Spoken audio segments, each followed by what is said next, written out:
Thanks for joining Long Shooters of Utah again. We are here doing an SBR build, a short barrel rifle build, and chose to do this one over at my good buddy's shop, Joe Firearms. We're here with Brett, their Cerakote specialist. Wanted to do something a little crazy with the SBR. I've followed a lot of cool different groups on Instagram with some awesome different camo patterns and things, and decided on something a little bit crazy. So had them do that. We'll show that here in a minute. We're also going to go through and just show the basic assembly of the SBR. Now, as Adam mentioned earlier, this is a Class 3 dealer, so they can handle suppressors, short-barreled rifles, fully automatic weapons, all kinds of that fun stuff. So the whole idea behind this is because the barrel is shorter than 16 inches and the overall length of the rifle is so short, it is a Class 3 item, meaning that I had to send in paperwork to the federal government, to the NFA, and file that in about, I think it took about 100 days, got back my tax stamp. So $200, some paperwork, got my tax stamp back, and now we can assemble this short-barreled rifle and go out and have some fun. So we're going to have Brett walk us through and put together the rifle here, talk a little bit about the parts that we selected, and get her put together. So let's go ahead and get started. So before we get around to building the rifle here, I'm going to have Adam and Brett talk a little bit about Cerakote and what the process is to get your rifle Cerakoted, or get anything Cerakoted for that matter. So Adam, go ahead. Tell us what Cerakote's all about. So Cerakote is a coating that is used in the firearms industry. It started in the automotive industry as a high temperature coating, right? So it lends itself very well to firearms. It's very durable. It's a ceramic based paint. The best Cerakote out there is the H series Cerakote that's actually baked on.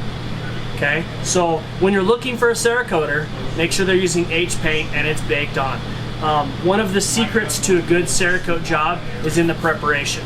Okay, every time we Cerakote a part, and we do everything from car rims to car decals, and any kind of firearm, wood, plastic, metal, doesn't matter. You have to have a good surface that is clean of oil and clean of anything but the bare metals.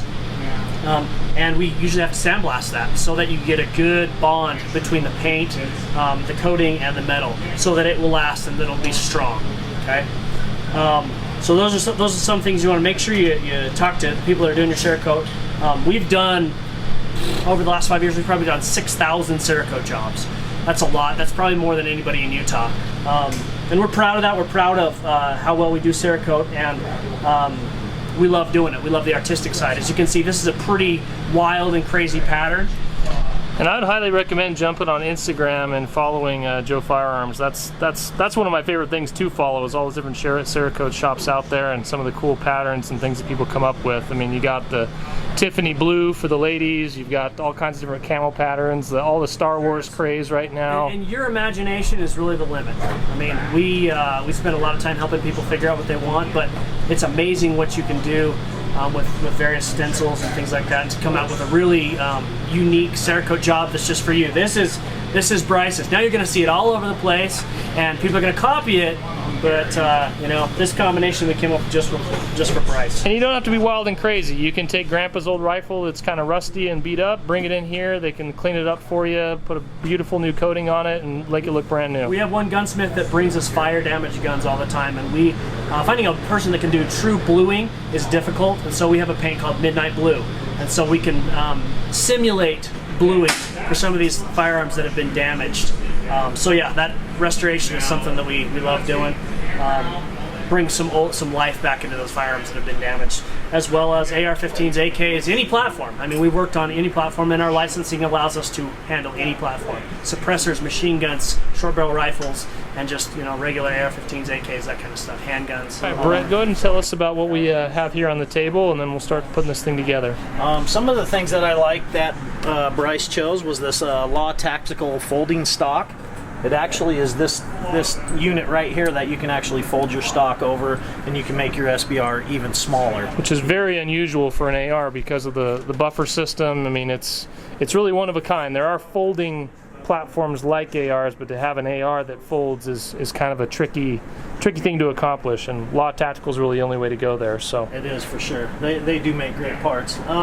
As you can see, we got right here So we went with a Seekins upper and lower. So this is a billet set. I got it from SWFA.com, one of our favorite retailers.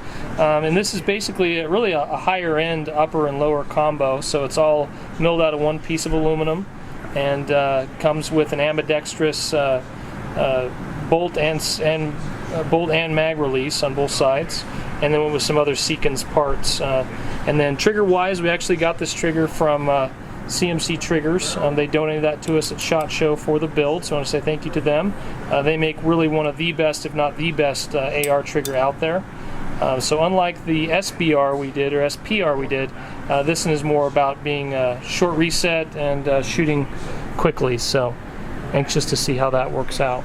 So we got the Seekins upper and lower, just a standard dust cover. Seekins, I believe it's a 9-inch handguard. And then our barrel up here is only 8 3/4 inches, so it's going to tuck in under there very nicely. The guys over at Strike Industries donated this stock to us, so we're really excited to throw that on there. It's lightweight, really kind of unique design, sexy, and kind of really complements the short nature of this particular rifle. And that it is. And that, it is sexy. That's a nice looking handguard. Pretty cool looking little job. Buttstock for sure. So we've got the buffer tube there with the LRSU Tactical folding adapter built on there. We'll talk about how to install that. And then we have all of our other parts here. Ergo grip, Seekins adjustable gas block up there, since we're running this suppressed. And then eventually we'll have an Omega on there. That'll be coming soon. And then we're going to run a fail zero bolt as well.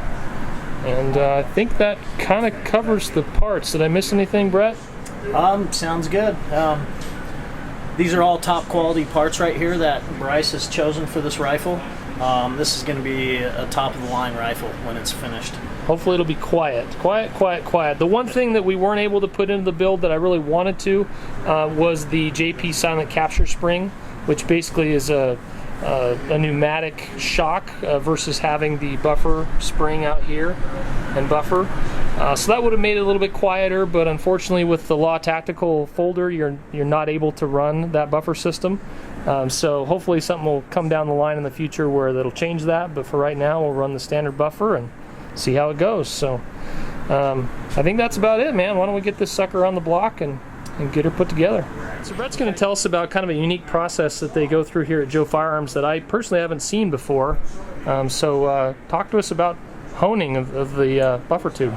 So since we're going suppressed on this rifle and we want to get as much spring noise out of there as we can, what we like to do is we like to hone out the buffer tube and we like to polish it up. We actually have some polishing brushes here that we use. Put a little bit of oil on it, and we actually take the buffer tube itself and we take this brush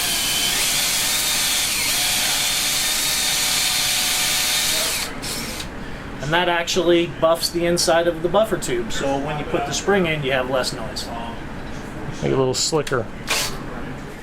So now that we did the polishing, we got to go in and clean out some of that oil and get it back to being prepped. So just going to run a little simple green in there and clean it up. Clean her out.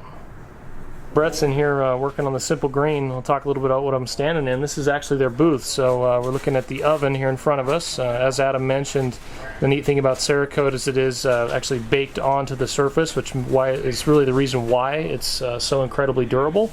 Another neat thing about it is for most items like firearms, you're going to bake it at a fairly high temperature, but a lot of people don't know that you can actually bake Cerakote as little as 150 degrees. So things like sunglasses and other plastic products like handles for cars, things like that, you can actually get those Cerakoted and have a really strong, nice finish.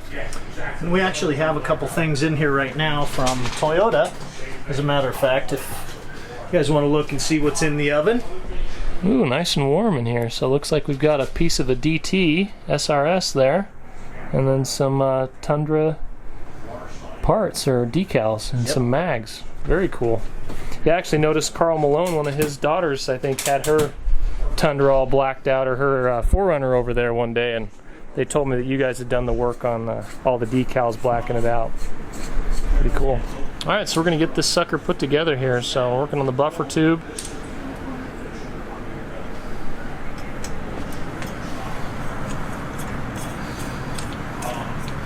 Pretty much the same process as your standard upper. Tube.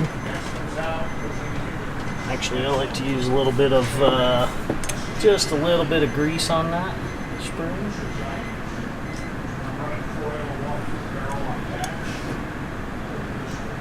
So you screwed the buffer tube into the Law Tactical, got the castle nut on there and end plate. It's got the buffer catch there.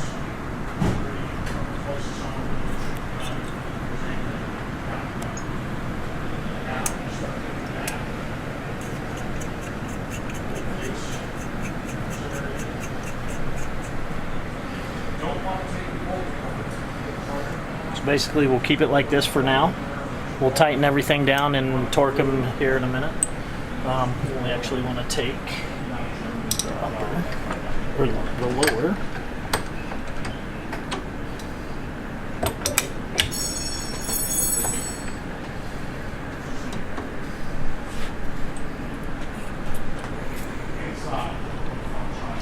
So Law Tactical has a little tool that you can use with the... It's got a little insert in there that you screw into the back of the lower. The tool helps you reach in there and be able to do that.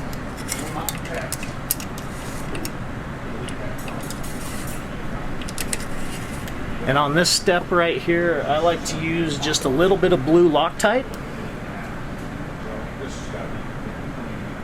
Just a little bit, just to keep it on there.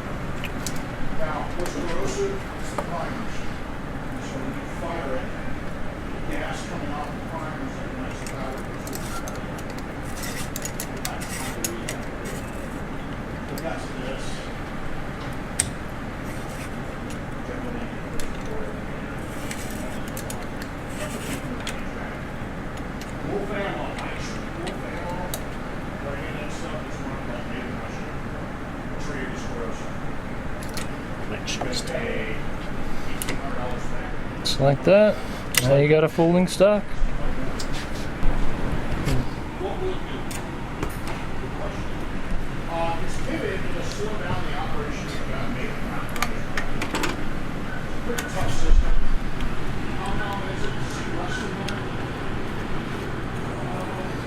So what I'm doing now is I'm tightening up the locking system. And as you can see, there's an actual piece in here that holds that buffer from coming all the way back when you fold open the stock. Yep.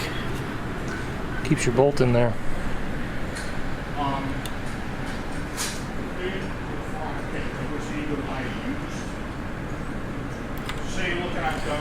It actually comes with a really nice set of instructions. I mean, it's got good pictures and it's really not too difficult to work through. So Comes with great instructions. I mean, step by step, very visual. everything you need. They did a solid job of that for sure.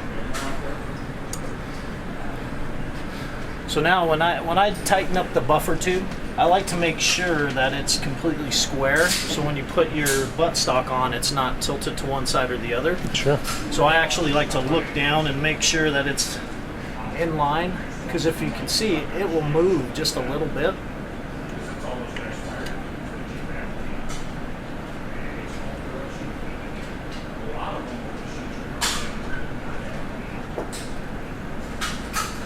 Make sure it's lined up. Tighten her down. Put it on there. Okay. I'll get that Spikes Tactical. Harder to set the torque on because there's not too many tools that work on the torque. And she works. Alright, so we got our rear takedown pin detent put in. Seekins, you got a little set screw there. Makes it really nice for these. There are some little perks and benefits to running a little bit higher end part. Yep, that's for sure. Okay.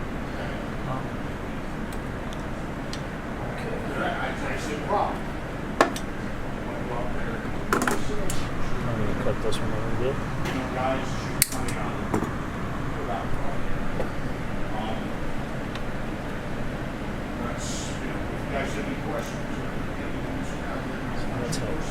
That's how it's supposed to look. Sometimes you gotta trim down the springs a little bit. So we're gonna drop the detent in there.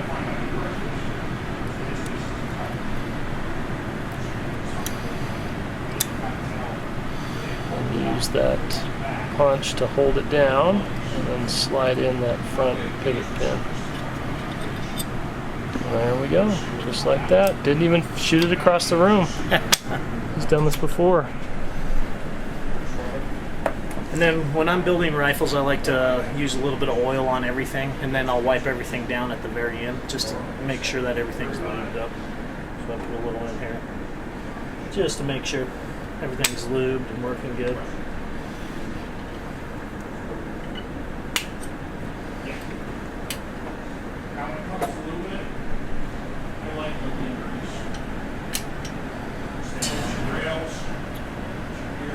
So I just dropped in the safety detent and throw the grip on here.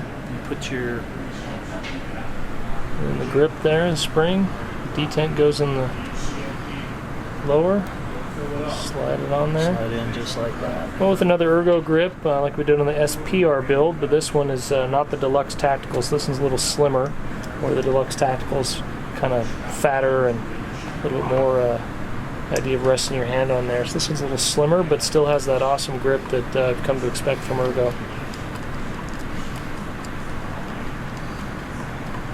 So we put on the grip. The one thing you do want to do is you want to check your safety to make sure that your safety selector is working and that it works freely. Another thing you want to check is your trigger. Make sure your trigger works. Another way to check your trigger is you hold the trigger in, you pull it back, and you let go to see if the detent's working or if the disconnector's working on that. And then we can pull the trigger. That's actually a really nice trigger. 3.5 pounds. CMC, Nice. I think so.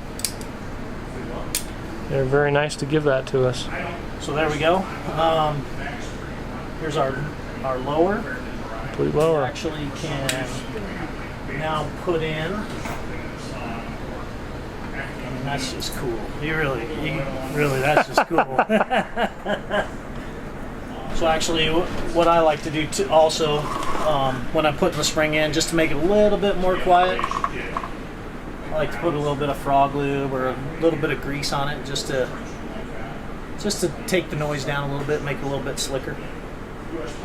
This will be my first AR with big noisy spring in there, except for the first one I ever had that I bought from a typical just standard factory built one. But so I don't know, man, we'll see. I'm sure gonna miss my JP Silent, but I love that Law Tactical. Being able to fold that sucker is pretty sweet. Trade one goodie for another. All right, Brett, what do we got? Next, we're going to work on the upper here. Got a couple of tools we like to use to hold it in the vise. We'll work on this barrel. It's interesting to see how each shop does things a little bit differently. One will use a Magpul block, some will use this kind of block. It's fun. So we have his SBR, Little banana barrel. his little small one, right? So what I like to do is This is in no way a reflection of anything else. a little bit of grease, keep it from seizing up. So I've gotten Yes, sir. I've got a lot of flack online about Yes. different kinds of anti-seize, and that's going to make your barrel fall off, and I mean just non-stop. So preach to me. Preach to you. It's all about the torque. It's all about the torque. We like to use some Lubriplate. This is sold by Brownells also. Anti-seize, like put a little bit in. So the reason that we do that is we've done a lot of barrel swapping over the years, and we have found barrels that have seized because of the dissimilar metals and stuck to the receiver and ruined upper receivers and barrels. So When they haven't had any anti-seize, or when they've had they just specific leave it on. anti-seize? It's run dry. Because I got tons of flack on the first video because the particular anti-seize we used was not the right one, and so on and so forth. So. On the flip side, there are some books I've read that say Loctite it on too. So I think That's that bizarre. there is a little bit of opinion, right? But in our experience, that stuff seems to work pretty good. We've used So we actually for a long time.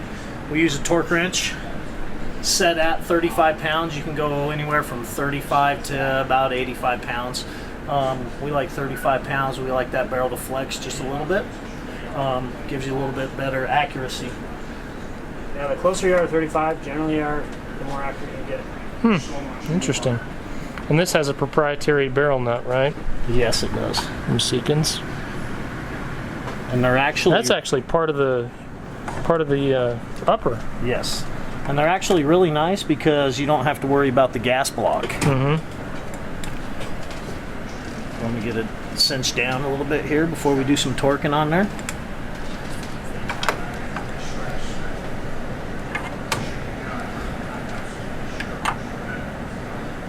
So when I bought this set, it actually came with the rail, so thus it's all integral. So there we go, 35 pounds right there. So that's what we'll keep it at.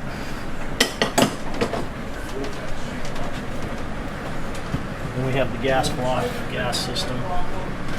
So with the Seekins Precision, adjustable, just like the idea of being able to adjust it down, run it on the least amount of gas possible, try to limit the blowback in my face and run it suppressed.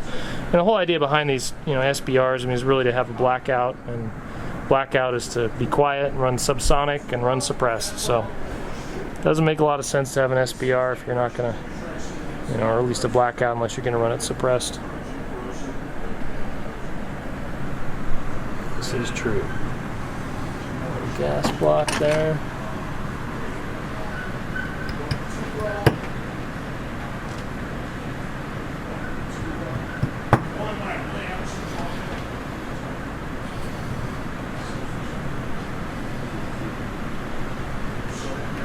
I know every shop has their own way of doing this, but this is how I do mine. We use elephant magic. Tap, tap, tap-a-roo, and it's in. And then I take a smaller punch and finish it off.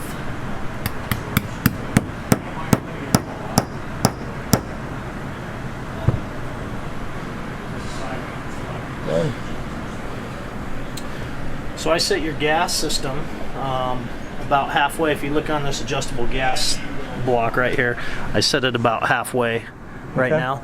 So we'll go with that and see how it feels on your shoulder, how it shoots, and then you can adjust it from there.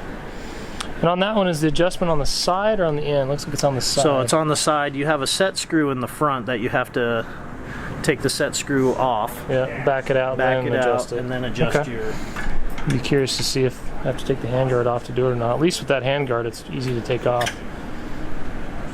So with Black Hole... That's the barrel manufacturer, right? Yeah, Black Hole weaponry on these barrels right here, they actually have a set little divot right there. Dent there. Gotcha. So they're actually lets it seat really nice. easy to put on. So what I'll do is I'll get it close and then start tightening that one down until let it self-center. Until it centers itself in there, and I kind of feel for it myself. And look how stubby that little guy is. Little pistol length gas system. So I can kind of feel in there where that divot's at. And then when I tighten it down, it should center itself also. Then another thing I like to do, just to test them out, to see if the gas system is actually working. So I'll actually just take a plug the barrel, and plenty of air running through there. Interesting. It's just a good little way. Scientific. Just a good little way to check it to make sure that your gas system is working. And then to get back to it, I will use red Loctite.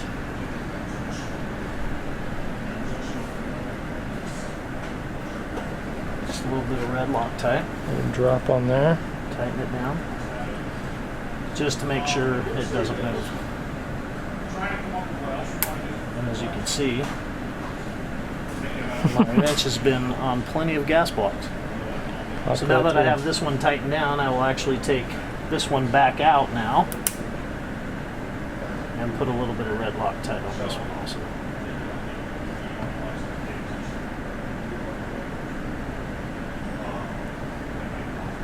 Tighten it. Wipe it clean. On the handguard, nice handguard, Seekins.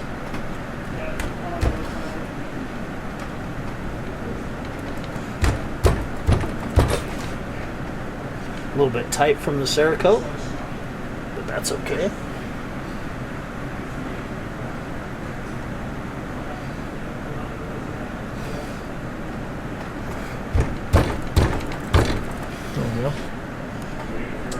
And then if I have other handguards, different brands and such, I'll actually take the vise and I'll move this forward, help it center, and put it back in the vise to keep it centered. So when I tighten down all the screws, it stays centered.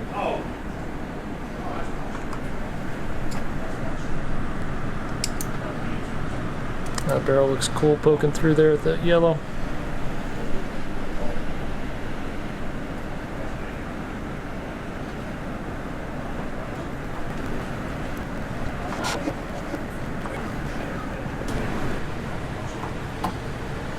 What did it suggest to torque them to?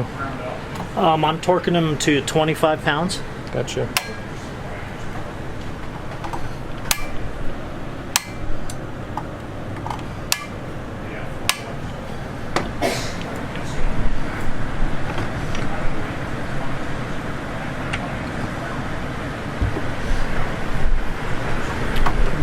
Soon I should have one of these guys we can run on this thing permanently. Silencerco Omega. Beautiful can. Pretty neat that you can actually take these baffles or the kind of muzzle brake area at the end there and put a flat cap on there, make it a little bit more compact, and you can also put a 5.56 end cap on there. So I neglected to bring a couple of parts with me in my hasty travels up here. One of them was a charging handle and the other was a bolt carrier group. So got a Fel Zero bolt carrier group at home, and then an AXTS charging handle, Raptor charging handle.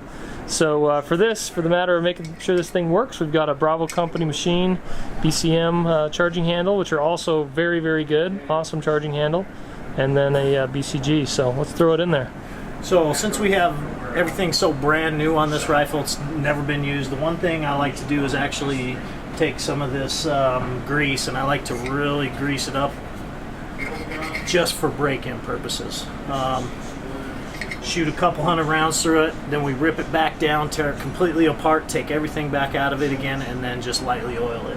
But for right now, that's just what I like to do. I don't know if anybody else does, but that's just what I like to do, make sure all these parts marry themselves together. And when you guys Cerakoted this, did you Cerakote the inside as well as the outside, or just the outside? It depends on the particular build. Gotcha. Whatever the build is. So if you look inside of there, the inside of the handrail's been We did do that. Yeah. Since we have blacks and grays on here, we don't have to Cerakote the inside because it's already black. Gotcha. But we do Cerakote the inside if customers request it. Sure. So now make sure that everything fits good.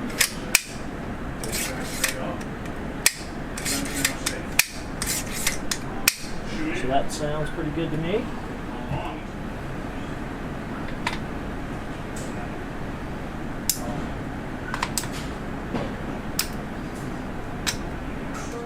Oh, okay. It was a little bit tight because of the Cerakote.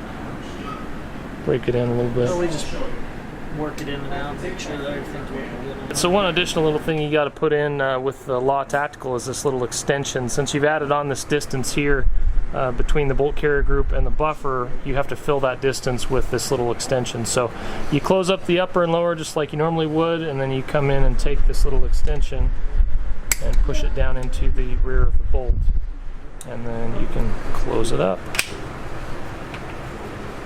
Lock it. And that should work. Just like that. A little Omega in there. Don't mind if I do.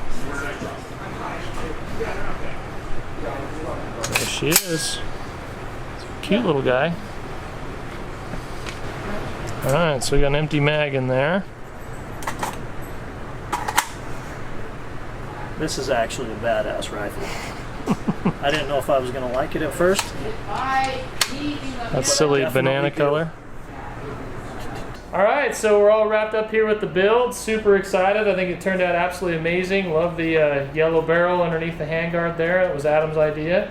And couldn't be more impressed and excited with what the guys over here at Joe Firearms did for me on this SBR. So we'll do some videos of us out shooting this thing and putting it to the test. And I mean, how cool is that? Just a nice, Pretty cool. short, compact, folding. That is just too cool. So excited to go out and try that out. Thanks, guys. Adam. Thank you, sir. Appreciate you. Brett, appreciate you letting me come up and put the build together and stay here late with me. And we'll certainly be back with more of these. So why don't you tell them where they can find you guys? So we're here in Sandy, Utah, 9470 South, 560 West. We've got a nice retail location and some stuff. You can give us a call at 801-502-7055.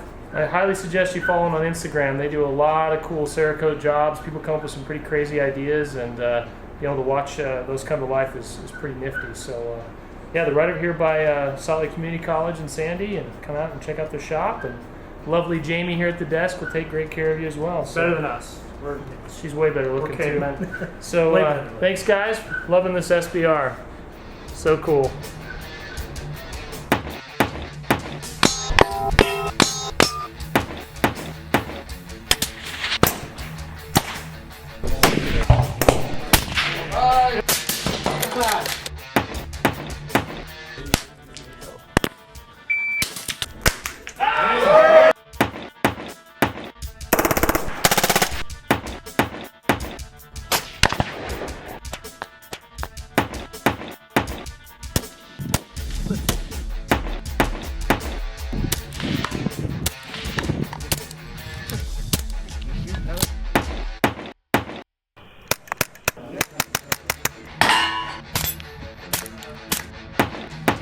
Dead Air Armament. Hi, I'm Kelly McMillan. All right, SHOT Show 2016. We're gonna give it a shot right now.